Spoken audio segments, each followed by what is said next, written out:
सो अगर क्लास 12 का सेमीकंडक्टर का यहाँ पे इंपॉर्टेंट क्वेश्चन है, if the forward bias of P N junction is increase from 0 to 0.05 volt, no current flows, what is the contact potential. अब देखो contact potential क्या होता है, कॉन्टैक्ट पोटेंशियल आपका बैरियर पोटेंशियल होता है, ठीक है। तो इसको इसका अलग वर्ड है, तो आप पहले ध्यान रख लो, इंपॉर्टेंट है। कॉन्टैक्ट पोटेंशियल मतलब बैरियर पोटेंशियल होता है। तो देखो आपके आदि हुआ है, if the forward bias of P N junction is increase from 0 to 0.05 volt, no current flows. अब ये भी इंपॉर्टेंट है कि यहाँ पे नो करंट फ्लोज भी है, ठीक है। इसको इग्नोर नहीं करना है, नो करंट फ्लोज की वजह से ही पूरा आंसर बनेगा।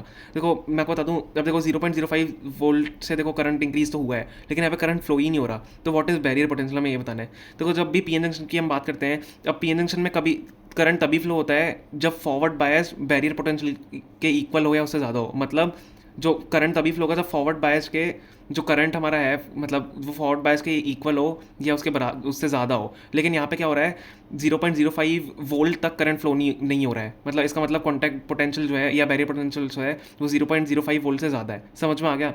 मैं आपको एक बार वापस समझा देता हूँ। अब जब हम बात करते हैं पी एन जंक्शन की, पी एन जंक्शन में करंट तभी फ्लो होता है जब फॉरवर्ड बायस बैरियर पोटेंशियल के इक्वल या उससे ज़्यादा हो। तो यहाँ पे इंक्रीज हो रहा है 0.05 वोल्ट से, लेकिन यहाँ पे करंट फ्लो ही नहीं हो रहा है। तो यहाँ 0.05 वोल्ट तक करंट फ्लो ही नहीं हो रहा है। देखो लिखा हुआ है ना, करंट फ्लो ही नहीं हो रहा है, लेकिन लिखा हुआ है इंक्रीज फ्रॉम 0.05 वोल्ट, लेकिन नो करंट फ्लोज। तो जब अगर करंट फ्लो नहीं हो रहा है, इसका मतलब कॉन्टैक्ट पोटेंशियल या बैरियर पोटेंशियल जो है वो हमारा 0.05 वोल्ट से ज़्यादा है। तो हम यहाँ पे क्या लैंग्वेज लिखेंगे, ध्यान से देखना।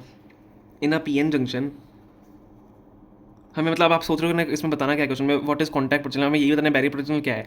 अब बैरियर पोटेंशियल जो है वो 0.05 वोल्ट से ज़्यादा है, क्योंकि करंट फ्लो नहीं हो रहा है। हमें इसमें इस क्वेश्चन में बस ये बताना था। थोड़ा सा कंफ्यूजिंग क्वेश्चन है, लेकिन यही है ये question. In a P N junction हम लिखेंगे, in a P N junction current only starts flowing when the applied forward bias, क्योंकि हमें फॉरवर्ड बायस दिया हुआ है,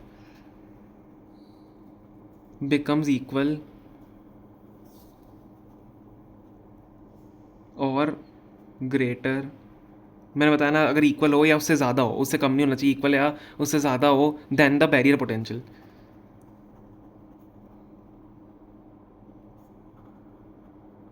बैरियर पोटेंशियल हम ब्रैकेट में कॉन्टैक्ट पोटेंशियल लिख देते हैं, क्योंकि हमें वही दिया हुआ है।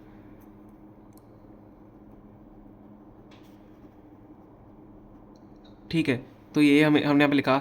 सो यहाँ पे क्या गिवन है कि दैट नो करंट फ्लोज। अब हमें ये भी लैंग्वेज लिखना ज़रूरी है, given that no current flows. ठीक है, इंपॉर्टेंट है, करंट फ्लो ही नहीं हो रहा है, नो करंट फ्लोज है up to 0.05 volt. 0 to 0.5 volt तक कोई करंट फ्लो ही नहीं हो रहा है। It means the forward biased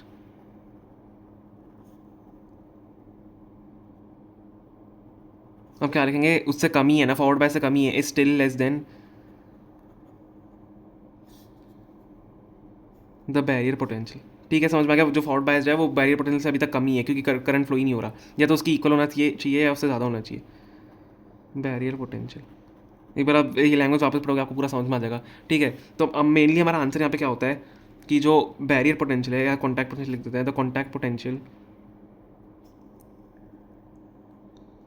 is greater than, ठीक है, इज़ ग्रेटर देन 0.05 वोल्ट। समझ में आ गया। थोड़ा सा कंफ्यूजिंग था, लेकिन इसका आंसर यही होगा। बस एक बार आप अपनी लैंग्वेज पूरी वापस पढ़ लेना, या अगर आपको नहीं समझ में आया वीडियो वापस से आप पूरा रिवाइंड करके देख सकते हो, जहाँ पे मैंने आपको पूरा समझाया था हिंदी में। Okay, thank you so much.